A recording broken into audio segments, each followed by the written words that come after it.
Stell dir vor, du könntest aus dem endlosen Zyklen der Wiedergeburt ausbrechen und zu einem Punkt kommen, wo du weißt, jetzt musst du nicht mehr inkarnieren. Wie das funktioniert, werde ich dir in diesem Video verraten. Freue dich drauf, es wird sehr, sehr spannend und du wirst etwas lernen, was du garantiert noch nie zuvor irgendwo gehört hast. Hi, mein Name ist Marco Lorenz. Ich bin Bewusstseinscoach, Bewusstseinsforscher, Autor vom Buch Das große Mysterium. Und heute reden wir über Wiedergeburt. Das wird sehr, sehr spannend. Ich bin ja spiritueller Influencer, einer der bekanntesten im deutschsprachigen Raum. Und ich bekomme dadurch sehr viele Nachrichten. Und eines der meistgestellten Nachrichten, die ich bekomme im Social Media ist: Marco, wie breche ich aus dem Inkarnationszyklus aus? Ich habe tatsächlich noch nie ein Video darüber gemacht. Eigentlich peinlich, ne? Aber egal, ich mache es jetzt. Und diese Frage ist eigentlich sehr einfach zu beantworten und ich werde sie dir in diesem Video beantworten. Und bevor wir in diese Thematik einsteigen, möchte ich einfach mal ein kleines Experiment starten. Und dieses Experiment wird dir zeigen, wie weit du entfernt bist von deiner letzten Inkarnation. Also, das Experiment funktioniert so: Du gehst unten in die Kommentarfunktion und schreibst rein: Möchtest du nochmal inkarniert werden? Wenn ja, warum? Oder du schreibst rein: Möchtest du, wenn du nicht mehr inkarniert werden möchtest, schreibst du rein, dass du nicht mehr inkarniert werden möchtest. Und wenn du nicht mehr inkarniert werden möchtest, schreibst du unten rein, warum du nicht mehr inkarniert werden möchtest. Nimm dir die Zeit. Es wird sozusagen das Wichtigste sein, was du in diesem Video tun wirst, denn es wird dir am Ende des Videos, werde ich dir ein paar Sachen erzählen, wo du dann zu deinem Kommentar springen wirst und dann reflektieren wirst und dann wirst du sehen, wo du auf diesem Prozess stehst und wie du dich dann dadurch entkoppeln kannst. Also mach unbedingt mit, weil wenn du da rauskommen willst, dann ist das die Reflexionsbasis für dich. Ja. Also nimm dir wirklich ein paar Sekunden, pausiere das Video, geh runter, schreib rein: Willst du inkarniert werden? Wenn ja, warum? Also nochmal inkarniert werden. Willst du nicht mehr inkarniert werden? Schreib's rein, dass du nicht mehr inkarniert werden möchtest und warum du nicht mehr inkarniert werden möchtest. Wenn du das machst, mach gleich ein Like dabei, damit du meine Arbeit noch unterstützt. Also, ich gehe jetzt davon aus, dass du das schon gemacht hast. Das wird sehr, sehr wichtig für dich gleich sein, weil ich komme jetzt gleich zum Inhalt des Videos. Ja. Also, es ist sehr, sehr relevant für sehr viele Menschen, dass sie nicht mehr inkarniert werden wollen. Und immer wenn ich diese Nachricht lese, bin ich sehr traurig. Denn es ist immer so ein Wunsch, nicht mehr inkarniert zu werden. Und ich habe mich mal gefragt, so warum? Weil als du geboren wurdest und in diesem Bewusstseinszustand des Kindes warst, hast du diesen Wunsch nicht gehabt. Du hast dich einfach erfreut am Leben. Du, du warst einfach komplett free. Ja, du warst einfach in dieser Glückseligkeit, in dieser, nennen wir es mal, Erleuchtungszustand. Und dann kamst du in die Schule, dann hast du gelernt, dich zu verstellen, Masken aufzusetzen, dein Ego zu bilden und Entwicklungstraumata einfach gebildet. Ja, also sprich Scham, Wut, Angst, Hass, Zorn, dass du dich verstellt hast. Und im Laufe dieser Zeit und im Laufe der Arbeit und im Laufe deiner Beziehungen und deiner Erziehung haben sich bei dir Muster gebildet. Diese Muster des Verstandes, ich nenne das Filtersysteme deiner Reaktionen.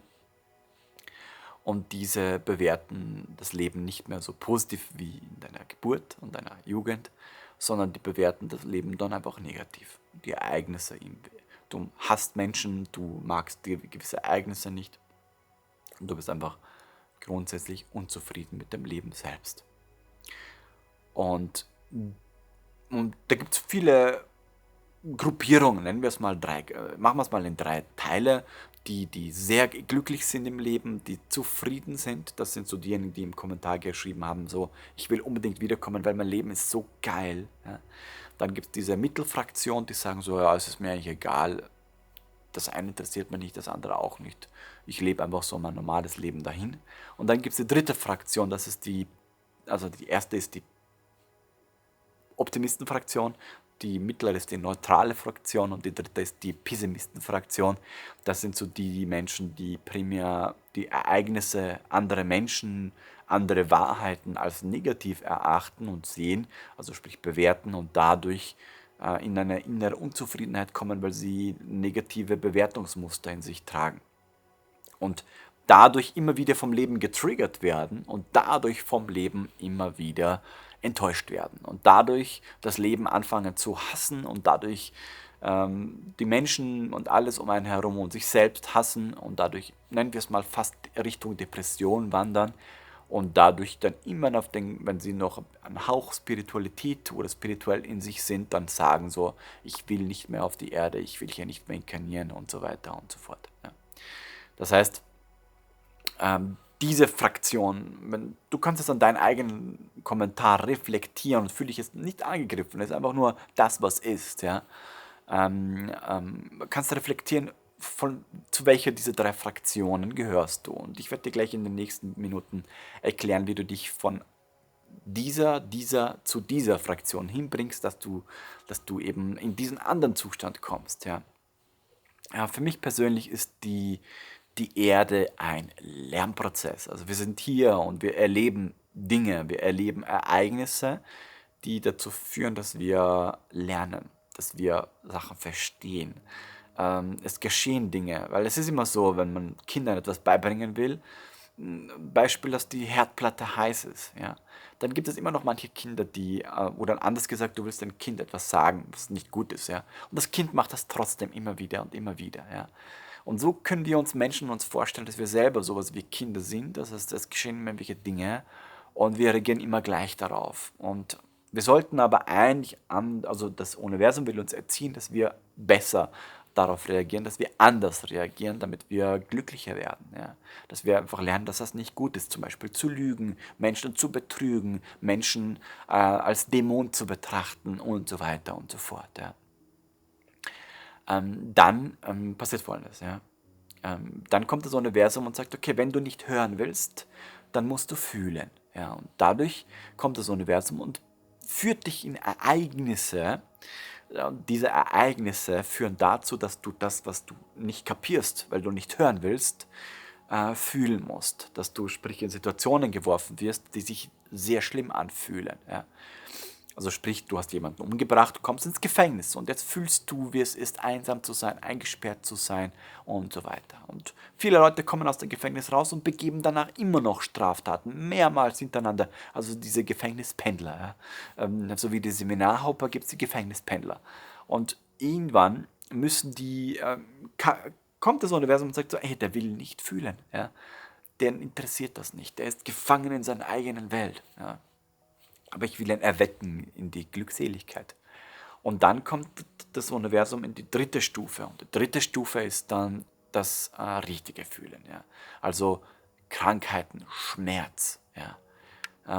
Wirkliche Traumata, wirkliche Dramas, dass du nicht mehr wegschauen kannst, weil das Ego will Dinge wegschauen, will ignorieren. Ne?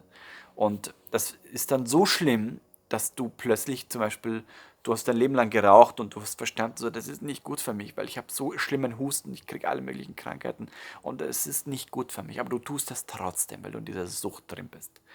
Und und irgendwann kriegst du dann so eine schlimme, sagen wir mal, Krebskrankheit, dass du so kurz vorm Tod stehst, dass du dann wirklich entscheidest, so, okay, ich höre auf damit. Weil es für dich emotional, für dich körperlich vom Schmerz so schlimm ist, dass du, dass du es dann dadurch nicht mehr tust. Und dann hast du etwas verstanden. Ja. Und du musst dein Leben so betrachten, dass das Universum dir im Grunde nichts anderes zeigen will, als dass du etwas verstehen sollst. Das Ding ist, dass die meisten Menschen nicht hinschauen wollen. Ja, sie sind in Beziehungen und verurteilen die ganze Zeit den anderen, anstatt zu sagen, so, hey, das ist eine Reflexion von mir und das, was mich am anderen stört, ist mit allerhöchster Wahrscheinlichkeit etwas, was in mir nicht in Ordnung ist. Sonst würde es mich ja nicht stören. Sonst würde es nicht in mein Leben kommen. Also das Bewerten der ganzen Ereignisse. Ja, und das heißt, du hast irgendwelche Themen, vielleicht vom Vorleben, vielleicht von diesem Leben, vielleicht von deiner Erziehung, von was auch immer. Und diese dieses Themen gilt es zu bearbeiten. Da gilt es zu verstehen, zu sehen, anzuerkennen und daran zu arbeiten, um das Leben nicht mehr negativ zu bewerten, um die Ereignisse nicht mehr negativ zu bewerten. Und deswegen ist für mich das Leben eine Schule der Ereignisse, wo du von einem Klassenzimmer zum nächsten gehst und dort immer was Neues lernst, wo du durch neue Menschen in dein Leben kommen oder durch neues Wissen in dein Leben kommt und deine Bewertungen auf diese Menschen, auf dieses Wissen definiert, wer du bist schlussendlich und deine Reaktionen definieren, wer du bist. Ja. Somit kann ich dir eine Sache sagen als Resümee, dass Flucht keine Lösung ist. Das heißt, wenn du der Fraktion angehörst, dass du sagst, ich will ja nicht mehr herkommen, dann ist diese Einstellung im Grunde eine Fluchtreaktion und du hast nicht gelernt, warum du hier bist. Das bedeutet, dass du deswegen immer wieder herkommen musst, weil du hier bist, um etwas zu verstehen. Und wenn du dir jetzt deinen Kommentar anschaust und dir anschaust, okay, warum hast du hingeschrieben, warum willst du nicht mehr inkarnieren?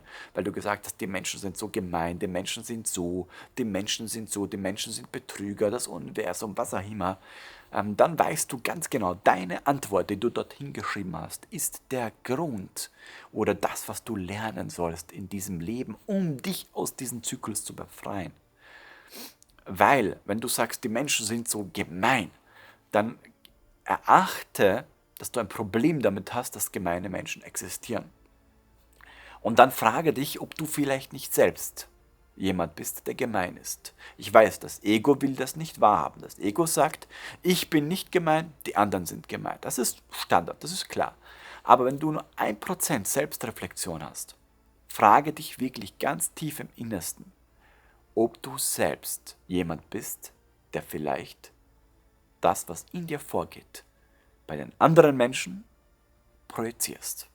Weil das ist das, was das Ego tut. Es projiziert seine eigenen Gemeinheiten auf andere und sagt, dass die anderen so sind.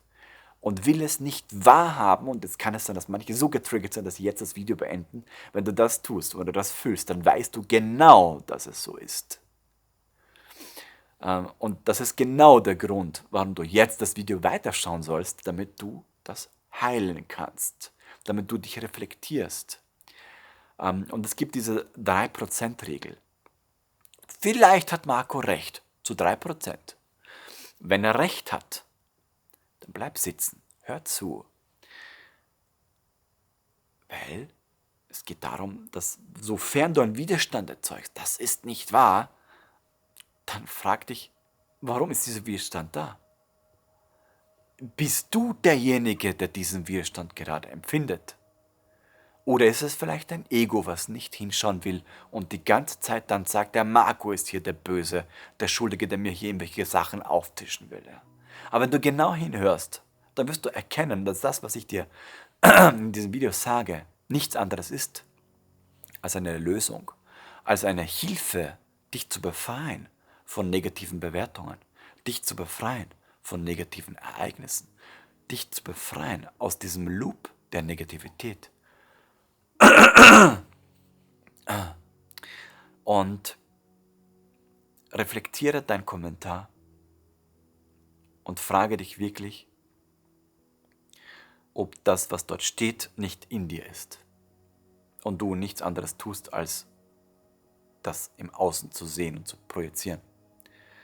Wenn das vielleicht so ist, dann geht es darum, dass du erkennst, dass das Leben eine Reflexion ist. Ich sage immer so schön, wir sind eine Sonne, vor uns ist ein Spiegel, hinter uns, links, rechts, oben, unten ist alles ein Spiegel und wir reflektieren uns in uns selbst.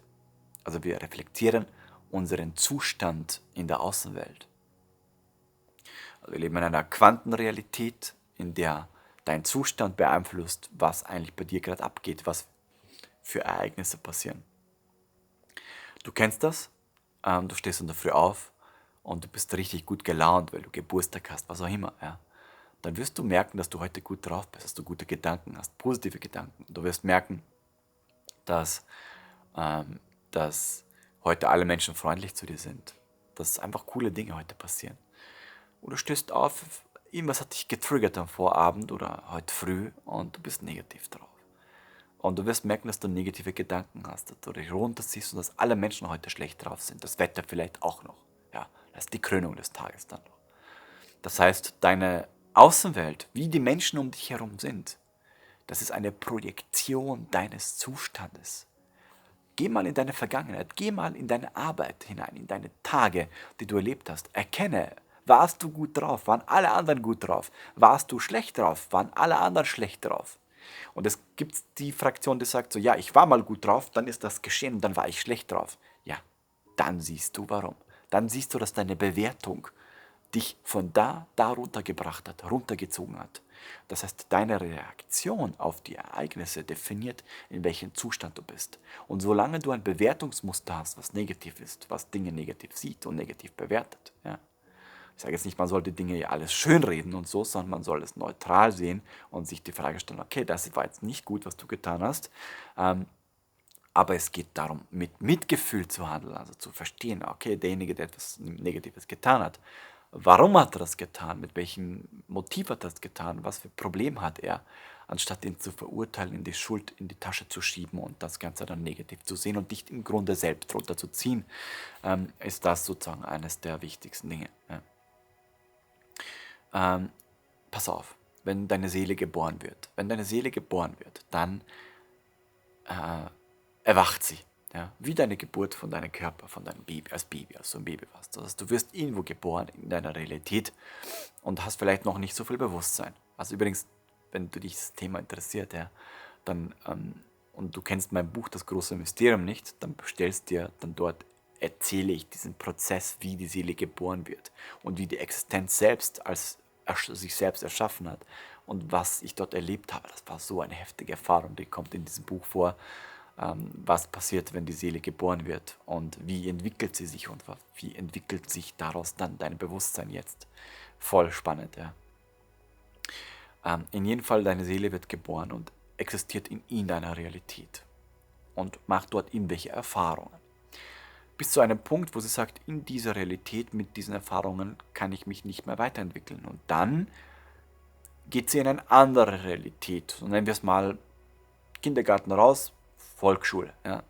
In der Volksschule lernt sie weiter und weiter und weiter, bis sie sich zu einem gewissen Punkt entwickelt hat, bis sie merkt, so, hier komme ich nicht mehr weiter, da gibt es für mich nichts mehr zu lernen, zu erfahren. Ich gehe in die Hauptschule, ja, dann in das Gymnasium, dann in die Universität und so weiter und so fort. Irgendwann später ins Berufsleben. Ne? So, und jetzt bist du irgendwo. Und man kann das so wechseln, das Wechseln von einem Schuljahr in das nächste, das Wechseln von einer Schule in die nächste Schule, ist wie das Wechseln von einer Realität in die nächste Realität, um sich zu entwickeln. Und du bist jetzt gerade irgendwo in dieser Schule, in einer Klasse, also dein Leben, deine Inkarnation ist einfach ein Teil dieser Reise, ein Teil dieser Entwicklungsreise der Seele. Ja. Weil du hast eine Seele, sonst würdest du hier gar nicht sitzen und mir zuhören können. Ja? Und du hörst mir jetzt zu und bist irgendwo in diesem Klassenzimmer und das Universum erklärt dir gerade etwas über das Leben. Und die Sache, die ich dir jetzt erklären möchte, ist folgendes. Dass das, was du seit Anbeginn deiner Existenz tust, ist nichts anderes als zu inkarnieren. Also du wurdest erschaffen und du wechselst von einem Raum zum nächsten. Also du inkarnierst von einer Realität zur nächsten. Sprich, du bist mal am Tag in der physischen Realität, in der Nacht inkarnierst du in die Traumrealität und machst dort irgendwelche Erfahrungen. Dann wachst du wieder hier auf und also sprich, du inkarnierst wieder hier und so weiter. Und die Schule der Inkarnation ist eines der wertvollsten Gymnasien, die es so gibt, weil du kannst dort Dinge lernen, weil du vergessen hast, was du vorher warst, wer du warst und dein ganzes Wissen resettet hast, was du hattest, damit du immersiv lernst. Das heißt, immersiv lernen bedeutet, du lernst mit kompletter Immersion, also mit kompletter Einnahme. Also du wirst von der Außenwelt so programmiert, dass du komplett das verstehst durch Ereignisse. Immersion bedeutet, dass du glaubst, du zu sein. dass du so immersiert bist von der Welt, dass du glaubst, dieses Ego zu sein mit diesem Namen, mit diesem Körper und dass du dadurch durch die Welt gehst und Ereignisse erlebst, auf die du komplett Gefühle erlebst und reagieren musst. Und dadurch lernst du wirklich intensiv. Ja, also dass du lernst am eigenen Leib. Ja. Somit kann ich dir jetzt nur eine Sache sagen. Du bist gerade in diesem Klassenzimmer. Und das Einzige, was die Seele seit Anbeginn ihrer Existenz tut, ist zu inkarnieren. Also sprich von einer Realität zur nächsten zu wandern und dort irgendwelche Dinge zu erleben. Ja. Aber wenn du jetzt jemand bist, der sagt, ich will nie wieder inkarnieren, dieser ganze Inkarnationszyklus, dann hast du ein Problem. Das ist so wie die Schüler, die sagen, ich will nicht mehr in die Schule ist so und so und so und so. Dann weißt du, warum du in der Schule bist. Weil es sind so diese Schüler, die einfach nicht lernen wollen. Diese Schüler, die nichts hören wollen, die nicht verstanden haben, was der Lehrer ihnen erzählt, die ins Gefängnis müssen, ja, weil sie nicht hören wollen, weil sie nicht verstehen, dass Menschen töten nicht gut ist, ja, weil sie nicht verstehen, dass Menschen belügen nicht gut ist, weil sie nicht verstehen, dass Menschen betrügen nicht gut ist. Und du bist vermutlich einer dieser, die in ein Thema haben, die anderen Menschen mit dem Dolch die ganze Zeit zustechen und mit Schuld und Angst und Wut und Zorn und beschuldigen und Co. Und deswegen Dinge negativ bewerten und deswegen in diesem Klassenzimmer sitzen und sich diesen Vortrag anhören müssen. Ja? Nicht nur von mir, sondern von der Außenwelt, von deinem Partner. Weil der Partner gibt dir denselben Vortrag wie ich gerade. Ja? Falls du jemand bist, der sagt, ich will nicht mehr inkarnieren, ja, dann hast du ein Problem mit dem Leben selbst. Dann hast du nicht verstanden, was das Leben dir beibringen will, was du lernen solltest, warum du hier bist. Denn du bist hier, weil du ein Thema hast, ja, weil du etwas verstehen willst. Und ich habe dieses Video gemacht, um dir einfach zu sagen, dass du hinschauen sollst, dass du das, was du unten in den Kommentaren hingeschrieben hast, mal durchlesen sollst und die Frage stellen sollst, ob das nicht vielleicht dein Thema ist, was der Grund ist, warum du hier bist. Ja? Das Leben ist keine Strafabteilung, das Leben ist nicht gemein zu dir. Das Leben ist nur eine Reflexion von dem, was in dir vorgeht. Wenn du das verstanden hast, dann wirst du erkennen, dass die Menschen, die Dinge negativ zu dir sind, die dich beschimpfen, die dich beschuldigen, dass die das nur tun, weil du andere beschuldigst, weil du das Leben so siehst, weil deine Wahrheiten, deine Weltbilder so destruktiv sind, dass du sie in der Außenwelt gespiegelt bekommst. Änderst du das in dir, deine Wahrheiten, deine Glaubenssätze, deine negativen Bewertungen, dann wirst du sehr, sehr schnell merken, wie sich plötzlich deine Außenwelt verändert. Und dann wirst du merken, ich bin gar nicht in diesem Klassenzimmer, in diesem negativen Raum, wo mir jemand immer Vorträge gibt, warum ich so und so bin, sondern hey, du wechselst in diesem Moment raus aus diesem Zimmer und bist im Freizeitpark und kannst dich vergnügen. Das ist das Leben. Ja. Und ich will dir nur sagen, du bist in diesem Zimmer, weil du dich selbst dahin gebracht hast.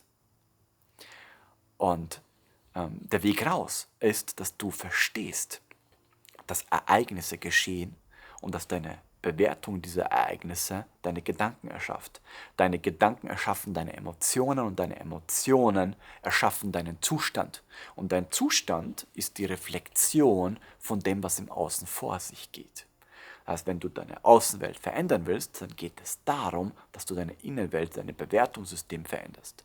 Und wenn du das verändert hast, also wenn du anfängst zu sehen, Dinge, Ereignisse und Schätze zu sehen, also wenn du siehst, wenn irgendwas Negatives passiert, du fragst dich stattdessen, du bist der Schuldige und du bist gemein, warum hast du das getan und so weiter, dann weißt du, dass du das ändern sollst. Und stattdessen kannst du sagen so, hey, ich habe tiefes Mitgefühl, dass du das gerade gemacht hast. Es fühlt sich echt nicht gut an. Ja? Nicht nur für mich, sondern für die anderen auch. Aber ich habe Verständnis für dich, warum du das gesagt und getan hast. Du hast selber ein Thema. Und lass uns doch gemeinsam hinsetzen und mit dir über das Thema reden, warum du so reagiert hast oder warum du das getan hast. Welchen Schmerz hast du? Was willst du eigentlich den Menschen sagen, warum du auf diese Methoden zugreifst? Wenn du mit Mitgefühl, mit Verständnis auf Menschen zugehst, dann wirst du plötzlich merken, dass der sich von dir gesehen fühlt und dass der dir plötzlich sich anders dir gegenüber benimmt. Und da gibt es ja natürlich immer noch die Fraktion, die 10 Rufzeichen haben und dann, ich will von dir nichts wissen. Ja, dann halte dich fern von solchen Menschen. Die haben noch einiges zu lernen. Ja. Die haben noch sehr viel zu lernen. Und die werden noch lange, lange in diesem Klassenzimmer sitzen. Aber du musst nicht da so lange sitzen. Es sei denn, du bist jemand, der sagt, Marc, was du hier erzählst, ist kompletter Bullshit. Ja. Dann willst du einfach nicht hören. Dann wirst du fühlen. Ja. Dann wirst du das Leben am eigenen Leib erleben. Also, wie befreist du dich nun aus dem Inkarnationszyklus? Du befreist dich aus deinem Inkarnationszyklus, indem du anfängst, das Leben zu lieben, indem du anfängst, die Menschen zu lieben, indem du anfängst, die Ereignisse zu verstehen, zu sehen, daraus zu lernen und dich zu entwickeln. Weil du das tust, dann wirst du merken, wie dein Bewusstseinszustand immer höher geht, dass du wieder so wirst wie ein Kind. Und dann wirst du sagen, wow, das Leben ist so geil. Jeden Tag geschehen so wundervolle Dinge. Wow, und ich liebe meine Arbeit und ich liebe meinen Partner und ich liebe das Leben und ich liebe die Menschen und ich liebe euch, liebe Zuschauer, für die tollen Kommentare und für das Mitmachen und für das Liken und für das eigene Bewusstseinsentwickeln. Ja. Das ist der Grund, warum ich das tue, weil ich liebe es so sehr, Menschen zu beobachten, wie sie sich entwickeln, weil es ist das Schönste, was es gibt, jemanden in Zustand A zu sehen und dann ihm etwas beizubringen. Und dann schreibt er dir im Kommentar so ein Danke, durch diese Worte sehe ich die Welt anders und sein Leben wird danach besser. Und ich kriege so viele Nachrichten von Menschen, die sagen so, wow, Marco, deine Videos beobachte ich schon seit so vielen Jahren und ich bin damals in diesem Loch gewesen und heute bin ich in diesem Glückseligkeitszustand. Jetzt verstehe ich eigentlich, was du die ganze Zeit versuchst zu vermitteln. Es geht nur darum, glücklicher zu sein. Ja? Natürlich das Leben zu reflektieren und Schattenarbeit zu machen und diese ganzen Dinge, aber schlussendlich ist dein Zustand das, worum sich alles dreht. Und das ist das, was ich mit meinem Kanal, mit meinem Buch, mit meinen ganzen Kursen und mit meinen Meditationen versuche zu machen, einfach dich in einen glücklicheren Zustand zu bringen. Denn das ist das, worum sich alles dreht. Denn irgendwann wirst du diese Klasse verlassen, das Leben verlassen. Und du wirst in eine andere Inkarnation kommen und diese Inkarnation basiert auf deinen Mustern, auf deinem Zustand, in dem du dich in diesem Leben befunden hast. Und du loopst dich seit Millionen von Jahren immer im selben Klassenzimmer, weil du nicht den Lehrer zuhören willst. Also dein Leben, den Ereignissen verstehen willst, was sie dir eigentlich sagen wollen mit dem Leben. Und es wird einfach Zeit, die Augen zu öffnen, die Ohren zu öffnen, die Wahrnehmung zu spitzen und dem Leben ein bisschen zuzuhören. Und wenn du das tust, dann wirst du merken, dass dein Leben genial wird, dass dein Leben einfach geil wird. Ja? Und wenn dein Leben geil wird, dann kommst du zu einem Punkt, das ist so dieser Break-Even-Point, den du erreichst, wenn du den erreicht hast, dann sagst du so, hey, ich will wiederkommen, weil das so geil war. Ich habe so tolle Menschen kennengelernt, ich habe so viele Sachen erlebt, das Leben war eine Feier, ja, und ich habe es gefeiert und ich habe es ausgekostet bis zum letzten Tropfen. Und das war so geil, dass es nichts Geileres gibt, als zu leben und zu existieren. Und dann kommst du drauf so, das Universum ist die Existenz selbst und existiert in dir, durch andere, durch uns alle. Und das Einzige, was das Leben will, ist zu existieren und zu leben. Und du sagst, ich will nicht mehr leben, ich will nicht mehr existieren, dann kommst du zu diesem Nullpunkt, zu diesem Punkt, wo sich alles auf sich selbst bricht, wo du ein Stein wirst, wo alles plötzlich eingefroren wird. Und dann erkennst du, dass du einsam bist, dass du alleine bist, dass du nicht lebst, dass du tot bist. Deswegen existiert auch der Tod. Und du wirst ziemlich schnell erkennen, und darum haben die Menschen auch Angst vor dem Tod. Du wirst erkennen, dass dieser Stillstand, dass dieser wahre Tod der Seele, das ist nicht lebenswert. Das Leben ist viel zu schön. Es ist viel zu schön, wenn man es mit diesem Zustand vergleicht. Auch das ist ein Zustand. Und dann kommst du drauf, okay, ich will nicht mehr in diesem Stein sein. Ich will nicht mehr dieser Stein sein. Ja, dann musst du diesen Stein verwandeln in eine Blume, die du gießt durch deine Bewertungen, damit du aufblühen kannst, damit andere sich an dir erfreuen, an deinen Duft, an deinen Worten und an deinen Taten, vielleicht auch an deinen Büchern oder an deinen Videos. Auf jeden Fall will ich damit einfach nur sagen, du befreist dich vom Inkarnationszyklus, wenn du anfängst, das Leben als positiv zu sehen, das Leben so toll zu sehen, dass du sagst, ey, ich will wiederkommen, weil das ist das Einzige, was ich tun kann. Zu leben, zu existieren, mich auszudrücken, in deinem Leben durch Musiker, in deinem Leben durch Künstler, in deinem Leben als Comedian, in deinem Leben als YouTuber, in deinem Leben als das, weil mir das einfach so viel Spaß macht. Ja. Und wenn du das verstanden hast, dann hast du das Gymnasium beendet. Dann geht's raus aus der Schule. Dann geht's rein ins Leben. Und zwar in die Inkarnationen, die geil sind. Ja. Und das wird dann deine nächste Inkarnation sein. Und du wirst dich freuen, weil die nächste Inkarnation wird eine geile Party werden. Ja? Die wird dich so erfreuen. Und du willst eigentlich, du willst hier weg, weil du einfach dieses Leben in Wirklichkeit leben willst. Ja? Du willst dieses geile Leben leben. Ja?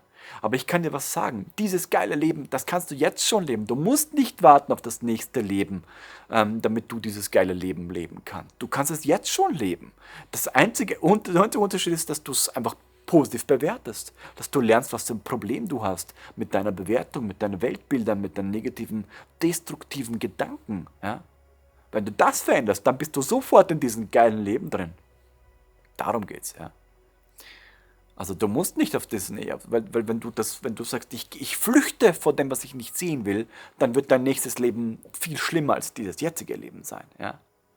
Und deswegen ist es Zeit, jetzt sich damit zu beschäftigen. Du bist jetzt in der Klasse. Jetzt geht es an die Arbeit, an die innere Arbeit. Ja. Und nicht im nächsten Leben.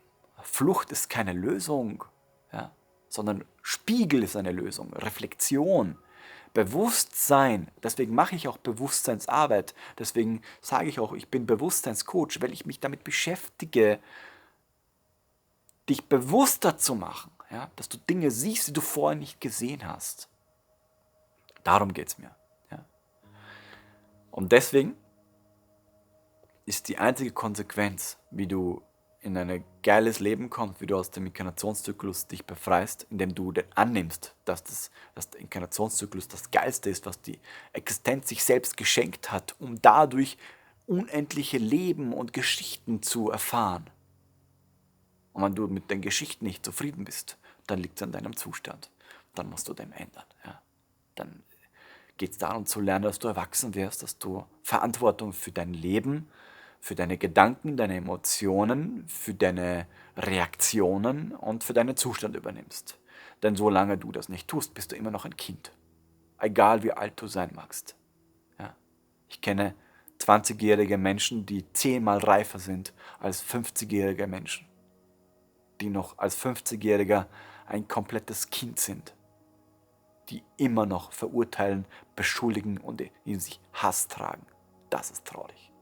Ja, das ist traurig. Und das ist auch der Grund, warum ich dieses Video mache oder alle meine Videos mache, damit dich, egal wer du bist und wo du bist und wie alt du bist, ein großer weißer Baum, ein alter Baum heißt nicht, dass du weißt, dass du gewachsen bist. Ja.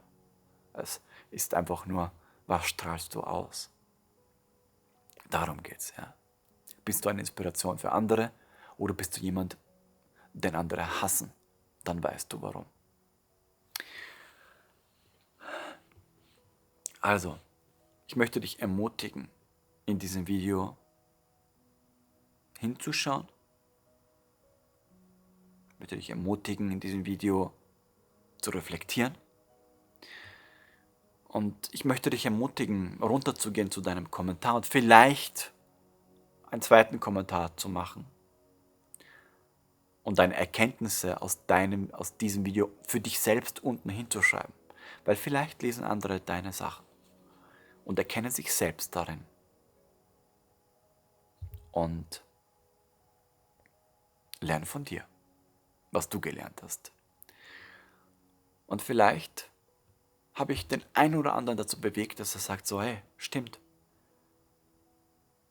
Ich will wieder geboren werden, aber das nächste Leben wird geil. Warum? Weil ich jetzt dieses Leben geil machen werde. Ja? Und darum geht es mir. Also, Ich freue mich, dass du das Video gesehen hast und wenn du das Gefühl hast, dieses Video könnte anderen Menschen helfen. Du kennst vielleicht jemanden, der nicht so toll über das Leben denkt, der vielleicht dir öfter mal gesagt hat, er will, dass das seine letzte Inkarnation ist. Dann teile das Video mit ihm. Ich selber habe immer gesagt, so viele Leute und mediale Leute haben gesagt, das ist mein letztes Leben und ich so, ne, sicher nicht. Mein Leben möchte ich auf jeden Fall noch weitermachen, weil für mich ist die ganze Existenz nichts anderes wie ein Summarium aus vielen Computerspielen und das Einloggen von einem Spiel zum nächsten und ich möchte meine Existenz lang weiterspielen, ich möchte weiter existieren, ich möchte viele Dinge und viele Abenteuer leben, ich möchte viele Menschen Sachen beibringen und inspirieren. Warum soll ich damit aufhören? Das ergibt doch keinen Sinn. Ja? Ich will auf jeden Fall weitermachen. Das ist definitiv nicht meine letzte Inkarnation. Ja? Und deswegen kann es vielleicht sein, dass das die letzte Inkarnation auf der Erde ist. Ja?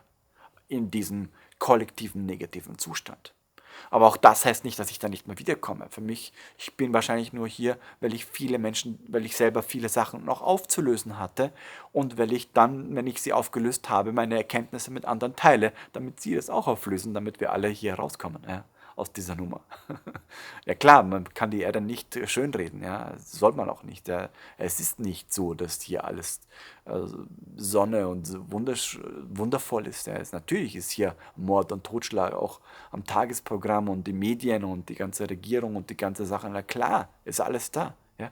Aber das ist okay so. Es ist eine Reflexion unseres kollektiven Zustandes, in dem wir uns alle befinden. Und dieser Teller, auf dem wir alle sind, müssen wir alle gemeinsam heilen. Ja.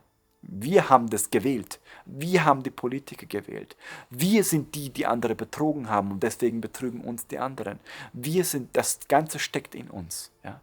Und es geht darum, diesen Spiegel vor sich zu halten und zu sagen, okay, was und wer bin ich und was für Reaktionen habe ich. Und deine Reaktion auf dieses Video definiert schlussendlich, wer du bist und wie du bist. In diesem Sinne, vielen Dank fürs Mitmachen, fürs Kommentieren, fürs Liken, fürs Teilen dieser Videos, dass wir alle bewusster werden. Und ich freue mich mega. Ich freue mich sehr, dich im nächsten Video wieder zu sehen. Es wird sehr spannend. Ich habe viele coole neue Sachen für dich vorbereitet. Also bis dann. Tschüss.